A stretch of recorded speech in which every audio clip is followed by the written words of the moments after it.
हम कोरोना काल में भी हमारी माता बहनों ने सब लोग घर में सोए थे और हमारे लोग माता बहन और हमारे भैया भाई कोरोना काल में झाड़ू लगाई।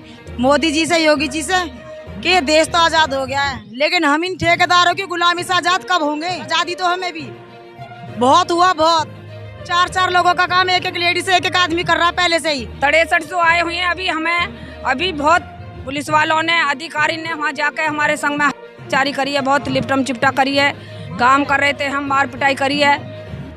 और अभी किसी ने भी यहाँ से पुलिस गई है, बोल रहे हैं हटौटी वहीं जाओ, वहीं तुम्हारा फैसला होएगा। लग जाती है, एक्सीडेंट हो जाते हैं, आते जाते लोग ही उनको हेल्प करते हैं। ठेकेदार सुपरवाइजर कोई जल्दी से पहुँचता नहीं है वहाँ घटना स्थल पे, क्योंकि मेरे साथ भी ऐसा कांड हुआ है और भी कितने हमारे भाई हैं, हमारी माता बहनें हैं जो ऐसे कार्य हो चुके हैं, एक्सीडेंटली केस हो चुके हैं। कितने लोग हमारे कर्मचारी भाई मर चुके हैं और हमें कोई किट प्रोवाइड नहीं करी जाती है सफाई के करने के हेतु, कुछ नहीं दिया जाता। जिस दिन से हमारा धरना चालू है उसी दिन से महिला पुरुष जाएंगे यहाँ पे, इसलिए सारे वॉशरूम बंद कर दिए गए। धरने को लेकर वॉशरूम जितने वो बंद कर दिए गए। तो हम यहाँ पे अपनी मांग के लिए बैठे हैं, तो हम कहाँ जाएंगे? महिला निंदा करने वाले कुछ ऐसे सवाल हैं जो मैं अब मैं किस तरीके से अपने शब्दों से बयां करूं। वॉशरूम बताओ क्या होता है? वॉशरूम गवर्नमेंट बनवाती है, वॉशरूम जन सुविधाओं के लिए बनवाती है। अब धरना चल रहा है तो इसका मतलब वॉशरूम कहीं ना कहीं वॉशरूम इनका धरना रुकवा देगा क्या? तो हम अपनी मांग गलत थोड़ी मांग रहे हैं, हम अपना अधिकार मांग रहे हैं। आज हमें 22 सालों का, हमें नेवाड़ा से कोई अधिकार हमें मिला नहीं है कि जो हमारी हड़ताल चल रही है वो हमारी मांगे पूरे करें, हमारे नेताजी को बाहर निकालें। हमें नेताजी बाहर चाहिए और हमारी जो मांग है, जिस चीज के लिए हम बैठे हैं वो होना चाहिए। देखिए हमारे साथ महिला शक्ति है। लगातार जिस प्रकार से यहाँ पर धरना चल रहा है, सफाई कर्मचारी हैं, अपने हक के लिए कुछ मांगने की कोशिश कर रहे हैं। पैसे तो मिल नहीं रहे, लेकिन उठाकर कुछ लोगों को बंद कर दिया गया है। लगभग 300 से ज़्यादा लोगों को सस्पेंड कर दिया गया है। अब ये किस तरीके की राजनीति चल रही है, कैसा शासन, कैसा प्रशासन है, महिलाओं से बात कर लेते हैं। क्या नाम है आपका? मेरी बबली देवी है। हमारी हाथ जोड़ के मोदी और मुख्यमंत्री से, योगी जी से ये हाथ जोड़ के हमारी विनती है, वाल्मीकि समाज का पांव धोने का काम ना करें। हम कोरोना काल में भी हमारी माता बहनों ने, हमारे भैया ने सारा काम, कोरोना काल में भी हमने काम चालू करा। सब लोग घर में सोए थे और हमारे लोग माता बहन और हमारे भैया भाई कोरोना काल में झाड़ू लगाई। तो ये देखने का काम ना करें, दिखाने का कि हमने वाल्मीकि लोगों के पैर धोने का काम ना करें, हम लोगों को परमानेंट करा जाए। और ये जो अधिकारी हैं यहाँ के, हमारे ये अधिकारी हमें डराने काम करें ना। हमारे भाई जी हैं, हमारे जेल में गे रखे हैं और वो कह रहे हैं धरना तोड़ दो। किस बात का तोड़ दो? हमने क्या जुर्म करा है? कोई हमने डकैती डाली है? कोई किसी का हमने मर्डर करा है? हम अपना हक मांग रहे हैं। हम पे सेबिल लगाई जा रही है। हम पे क्यों लगाई जा रही है सेबिल? क्या हम चोर है? क्या हमारी फर्जी हाजिरी घर बैठ के लगती है? हम पे इतना, हमारा ना पीएफ दे रहे ना हमें कह रहे। हमारी जो एक हाजिरी काटते तो हमारी 4-4 हाजिरी शोषण करते हैं ये लोग। हमें डराया जाता है सड़कों पे, हमें बोलने नहीं देते, हमारे आवाज़ को दबाया जाता है। तो मेरी हाथ जोड़ के उनसे, प्रधानमंत्री से, मुख्यमंत्री से, कि हम लोगों को इतना अत्याचार पीड़ा ना करें और हमारे द्वारा ना हमें जो करना है सेबिल में कर दो, हमें सीधा परमानेंट जी कर दो। ठेकेदारी ना चाहिए, हमें ठेकेदारी चाहिए थी ना। तो मैं आपको रोकूंगा। देखिए जिस प्रकार से जब इनका जो काम है वो सफाई कर्मचारी का काम है, लेकिन उसके बाद जो इन पे एक सिविल का जो पहाड़ ठोका जा रहा है, क्या वो इनके अधीन आता है? अधीन नहीं आता होगा। लेकिन डिपार्टमेंट के जो बड़े लोग हैं वो न जाने कैसा रवैया, बलवा मजदूर बनाने की तैयारी है। काम इनसे कुछ है लेकिन काम कुछ और लेना चाहते हैं। क्या ये लेबर का काम करेंगे? अब क्या ये कंस्ट्रक्शन का काम करेंगे? क्या इनका काम फुटपाथ बनाना है? इनसे वो सारे काम कराए जाएंगे जो इनके अधीन भी नहीं आते। देश तो आजाद हो गया। हाँ जी, मैं कहना चाहूंगी मोदी जी से, योगी जी से कि ये देश तो आजाद हो गया है, लेकिन हम इन ठेकेदारों की गुलामी से आजाद कब होंगे? हमें भी ठेकेदारी की आजादी से गुलामी, तो आजादी तो हमें भी बहुत हुआ, बहुत 4-4 लोगों का काम एक लेडीज एक आदमी कर रहा है पहले से ही। उसके बाद भी सिविल थोपी जा रही जबरन हम पे। आखिर ऐसी कौन सी इतनी बड़ी तुम तनख्वाह दे रहे हो? मैं जिसके बाद 4-4 आदमी काम एक लेडीज, औरतें चक्कर खा के गिर जाती हैं धूप में, उनकी एब्सेंट करके घर भेज दिया जाता, बजाने इलाज दिया जाता। हाथ जोड़ के हमारी विनती है, हमारी माता बहन को इस टाइम में पूरा बुरा हाल करा, लाठीचार्ज करा, मरने की भी उम्मीद आएगी। इन लोगों को भी इतनी भी शर्म ना आई कि बेचारे ने उनके कपड़े तलक फाड़े गए, उनके बरता का खुद हम लोग सब लोग गए। क्या ये मान लाठी चार्ज किस पे हुआ है? हमारी माता बहनों पे हुआ, हमारे भैया पे हुआ। हाँ, हम 3 बस भर कर गए हम लोग। कहीं भी हाथ लगाते पुलिस वाले, हमारा कहीं से धक्का मार रहे थे। हमारा कोई कहीं कर रहा उन्हें हम कह रहे हैं हमारी माता बहनों को उतार दो, हमारे इनके बड़ा और हमारे नेता बंद हैं। हमारी हाथ जोड़ के यही है, हम कोई अपना हक मांग रहे हैं, हम अपना हक मांग रहे हैं। कोई हम यहाँ वो ना करने आए, चोरी ना करने आए, डकैती ना कर रहे, हम मर्डर ना कर रहे हैं हम, ठीक है ना। हम अभी सेक्टर 63 से आए हुए हैं। अभी बहुत पुलिस वालों ने, अधिकारी ने वहाँ जाके हमारे संग में जारी करी है, बहुत लिपटम चिपटा करी है, काम कर रहे थे हम, मार पिटाई करी है। और अभी किसी ने भी यहाँ से पुलिस गई है, बोल रहे हैं हटौटी वहीं जाओ, वहीं तुम्हारा फैसला होएगा, हमारा कोई फैसला करने को कोई रहे हैं कोई भी।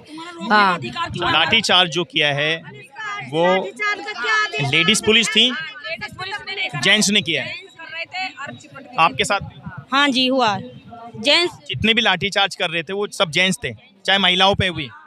मैं जेंट्स ही थे सब जी, सर जेंट्स ही थे।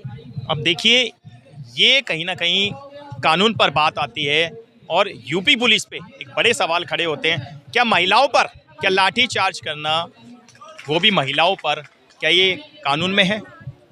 जब महिलाओं की बात आती है तो वहाँ पर जो पुलिस वाले हैं तो वो महिला पुलिस वाली होती है, या महिला कांस्टेबल होते हैं, या और भी जो अधिकारी होगी वो महिला होगी, ना कि कोई मेल। अब प्रशासन और शासन ये कहीं ना कहीं लोगों पर एक जोर डालने की या इन लोगों को यहाँ से हटाने की पूरी कोशिश कर रहा है। लेकिन मैं सीधा सा उत्तर प्रदेश के मुख्यमंत्री से मैं गुहार लगाना चाहता हूँ अपने चैनल के माध्यम से, इन सभी के माध्यम से, क्या अपना अधिकार लेना इस देश में जुर्म हो गया है? जो लोग यहाँ पर देश को बांटने की बात करते हैं, राजनीतिक रोटियां सेकते हैं, करोड़ों की तादाद में उन लोगों को फॉलो किया जाता है, उनको नेता बना दिया जाता है। लेकिन जब ऐसे लोगों की आती है, एक सफाई कर्मचारी की आती है, एक योद्धा की आती है, अरे वो सैनिक हैं जो देश के अंदर रह के देश का एक एक कोना साफ करते हैं। कोरोना जैसी स्थिति में इन लोगों के पास कोई किट भी नहीं थी, लेकिन फिर भी अपने घरों से निकलकर एक एक देश का कोना इन्होंने साफ कर दिया था। कुछ महिला और भी हमारे साथ, उनसे भी बात कर लेते हैं। नाम बताइए, नाम क्या है आप? मेरा नाम मंजू है। मैं भी सफाई कार्य करत हूँ नवेड़ा के अंदर। और मैं एक बात प्रशासन को और शासन को समझाना चाहती हूँ, जो ये न्यूज़ अथॉरिटी ने निकलवाई है हमारे कर्मचारियों के और हमारे नेताओं के खिलाफ, ये सारे एलिगेशन झूठे हैं। हम लोगों को आरोपी साबित करने पे तुली पड़ी है नवेड़ा प्रशासन और शासन, जबकि ऐसा कोई कृत्य कार्य हमारे कर्मचारी ने या हमारे किसी भी नेता ने किया नहीं है। क्योंकि एक झूठ बोल सकता है, 10 झूठ बोल सकते हैं, पूरा नवेड़ा का कर्मचारी झूठ नहीं बोल सकता है। सही बात। हम कर्मचारियों पे जो बीत रही है वो हम जानते हैं। हम अपने परिवार को, अपने बच्चों को सोता छोड़ के आकर नवेड़ा को स्वच्छ बनाने का कार्य करते हैं। क्या हमारी यही वैल्यू है नवेड़ा अथॉरिटी के कर्मचारी अधिकारियों के नज़रों में और शासन प्रशासन की नज़रों में, योगी मोदी जी की नज़रों में, कि हम पे झूठे एलिगेशन लगा के हमारे कर्मचारियों को भेड़ बकरियों की तरह बसों में ठूस लिया जाता है, लेडीज़ों को इधर उधर हाथ लगा के जबरदस्ती ठूसा जाता है, गाजन मूली की तरह बस के अंदर जेल में डाल दिया जाता है। हमारे 5 नेता आज तक भी जेल में है, 4 दिन हो गए हैं, उनको अभी छोड़ा नहीं जा रहा है। हम लोगों ने हाथ जोड़ कर समझाने की कोशिश करी प्रशासन को कि हम यहाँ कोई रेपिस्ट नहीं बैठे हैं, हम यहाँ कोई मर्डरर नहीं बैठे हैं। आप रेपिस्टों को पकड़ो, मर्डर वालों को पकड़ो, बैंक रॉबरी कर रहे हैं, भूमि माफिया बैठे हैं इतने वर्ल्ड के अंदर, उनको पकड़ो। हम कर्मचारी हैं, हम साफ सफाई करते हैं। एक बात और, अधिकारियों ने शर्त रख रखी है हमारे ऊपर कि आप धरना खत्म करो, हम आपके नेताओं को बाइज्जत रिहा कर देंगे। हम पे दबाव बना जा रहा है, हमें ब्लैकमेल। देखिए, ये कुछ महिलाएं हैं, लगातार जिस प्रकार से इन पे लाठी चार्ज भी कराया गया, और वो लाठी चार्ज जो हुआ वो पुलिस के द्वारा हुआ। लेकिन अब सवाल ये है, इन लोगों पर दबाव बनाया जा रहा है, खासकर एक ब्लैकमेलिंग जैसा इन लोगों के साथ एक रवैया रचा जा रहा है। इनसे कहा जा रहा है कि हम आपके नेताओं को छोड़ देंगे, लेकिन दबाव बनाते हुए इन लोगों को बोला जा रहा है कि ये हड़ताल ख़त्म कर दो। अब आप सोचिए क्या पुलिस प्रशासन अब ये काम करेगा, ऐसे रवैया रखेगा? क्या ये भूमाफिया हैं? क्या ये आतंकवादी हैं? अपने हक की लड़ाई लड़ रहे हैं, लेकिन फिर भी इन लोगों के लिए कोई सोचने वाला नहीं। समाज इतना पीड़ित है, इतना शोषण हमारा हो रहा है ठेकेदारों द्वारा। हमारे मोदी जी, योगी जी हमारी तरफ ये भी देख रहे हैं कि हमारी बहन बेटियां हैं, ये कैसे अपने छोटे छोटे से बच्चों को सोता छोड़कर सुबह 6 बजे सर्दी गर्मी बरसात नहीं देखती, यहाँ का तुम्हारी सेवा करते हैं। आज हम यहाँ हड़ताल पर बैठे, हमारे लिए टॉयलेट बंद करते हैं, हम ही सेवा करने वाले, हम ही सफाई करवा ले। आज हमारी बहन बेटी इधर उधर बसों के गाड़ियों के पीछे टॉयलेट करिए, हमारे टॉयलेट तक बंद कर दिए गए हैं, समझे? निकले बैठे हैं, इस कारण अथॉरिटी ने हमारे इन सारे वॉशरूम बंद कर दिया गया है। ठीक है, तो ये हमारे साथ में अत्याचार है, हमारी महिला कहाँ जाएंगी? अब ये देखिए, ये जो महिलाएं बोल रही हैं, हमें भी कहीं ना कहीं थोड़ा सा गुस्सा भी आ रहा है इस चीज़ को लेकर। अब यहाँ पर प्रदर्शन चल रहा है, लेकिन इस प्रदर्शन को कहीं ना कहीं ख़त्म करने के लिए, प्रेशर डालने के लिए जो टॉयलेट होते हैं, खासकर गवर्नमेंट जो टॉयलेट हैं, उनको बंद कर दिया गया है। बहन माता बहन कोई परेशान हो जाए, किसी तरीके से कोई बेहोशी हो जाए, उसको कोई प्रॉब्लम हो जाए, वो गिर जाए, तत्काल उसको कोई इलाज की कोई सुविधा नहीं, ना कोई एम्बुलेंस आएगी, उसको पड़ा छोड़ दिया जाएगा। हम चीखते रहे, बस में हमारी एक महिला कर्मी हमारी बस में बेहोश हो गई, हम चीखते रहे, दरवाज़ा पीटते रहे कि हमें अभी तत्काल हमें हॉस्पिटल की जरूरत है, एम्बुलेंस की जरूरत है, हमारी किसी ने सुनवाई नहीं करी।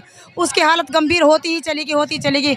बहुत ज़बरदस्ती करने पर बसों में हमने बहुत धक्का मुक्की करी, तब जाकर हमें बहुत ही मुश्किल से एक व्यवस्था की गई, वो भी हमारे नेता जबरन उसको तार के नीचे खींच के लेके गए। आखिर हम ये बताइए, जैसे जब आप बता रहे हो शौचालय जो है वो बंद कर दिए गए, शौचालय जो प्राइवेट तो नहीं है, गवर्नमेंट के जो मोदी जी ने बनवाए थे वो भी हैं और ये अथॉरिटी के भी हैं। अंदर जो है सारे शौचालय उन्होंने उसी दिन से, प्राइवेट तो नहीं है ना, ये नहीं गवर्नमेंट के। हाँ, जिस दिन से हमारा धरना चालू है उसी दिन से महिला पुरुष जाएंगे यहाँ पे, इसलिए सारे वॉशरूम बंद कर दिए गए। धरने को लेकर वॉशरूम जितने वो बंद कर दिए गए। तो हम यहाँ पे अपनी मांग के लिए बैठे हैं, तो हम कहाँ जाएंगे? महिला सुबह से 7-8 बजे तक यहाँ पर पब्लिक पड़ी रहती है, कहाँ जाएगी वॉशरूम के लिए? देखिए, ये कुछ ऐसे, मैं कहता हूँ शर्मिंदा करने वाले कुछ ऐसे सवाल हैं जो मैं अब मैं किस तरीके से अपने शब्दों से बयां करूं। वॉशरूम बताओ क्या होता है? वॉशरूम गवर्नमेंट बनवाती है, वॉशरूम जन सुविधाओं के लिए बनवाती है। अब धरना चल रहा है तो इसका मतलब वॉशरूम कहीं ना कहीं वॉशरूम इनका धरना रुकवा देगा क्या? मानसिकता आप सोचिए, देश के प्रधानमंत्री हर 1 किलोमीटर पर एक शौचालय बना रहे, देश को स्वच्छ करने की बात होती है, लेकिन यहाँ पर लोगों को आत्मविश्वास तोड़ने की बात हो रही है, इनको कहीं ना कहीं डगमगाने की, इनको एक नीचा दिखाने की बात हो रही है। हमारे प्रधानमंत्री हमारे ऊपर दबाव डाला जा रहा है कि आप अपना धरना खत्म कर दीजिए, हम आपके नेताओं को छोड़ देंगे। तो हम अपनी मांग गलत थोड़ी मांग रहे हैं, हम अपना अधिकार मांग रहे हैं। आज हमें 22 सालों का, हमें नेवाड़ा से कोई अधिकार हमें मिला नहीं है। जब देश का बंद करता हमें कान पकड़ कर बाहर कर देते हैं। जी आप बताइए। मेरे भी यही प्रार्थना है जी मोदी जी से कि जो हमारा हड़ताल चल रही है वो हमारी मांगे पूरे करें, हमारे नेताजी को बाहर निकालें। हमें नेताजी बाहर चाहिए और हमारी जो मांग है, जिस चीज़ के लिए हम बैठे हैं वो होना चाहिए। आज़ाद करो हमें आज़ाद करो, हमें आज़ाद करो। जो सिविल आ रही है नहीं आनी चाहिए हमारे पास। देखिए, सिविल का जिस तरीके से इन लोगों के ऊपर ये थोपा जा रहा है, उसी के विरुद्ध में ये सारा धरना प्रदर्शन है। प्रदर्शन तो हो ही रहा है, लेकिन उसके साथ साथ सरकार द्वारा और मैं कहूँ तो प्रशासन द्वारा और जो बड़े बड़े आला अधिकारी हैं, ये कहीं ना कहीं इनको प्रताड़ित करने की कोशिश कर रहे हैं, इनको तोड़ने की कोशिश कर रहे हैं और इन पर हर वो जुल्म थोपने की कोशिश कर रहे हैं, जिससे ये लोग धरना ख़त्म कर दें और इनकी जो मांगे हैं वो अछूती रह जाए। देखिए, इस मुद्दे को हम लगातार आपको दिखाते रहेंगे और यहाँ की पल पल की अपडेट भी आपको पहुँचाते रहेंगे। आप ज़्यादा खबरों के लिए देखते रहें हिंदुस्तान टुडे 24 न्यूज़। जनता की आवाज़ के साथ बहुत बहुत धन्यवाद।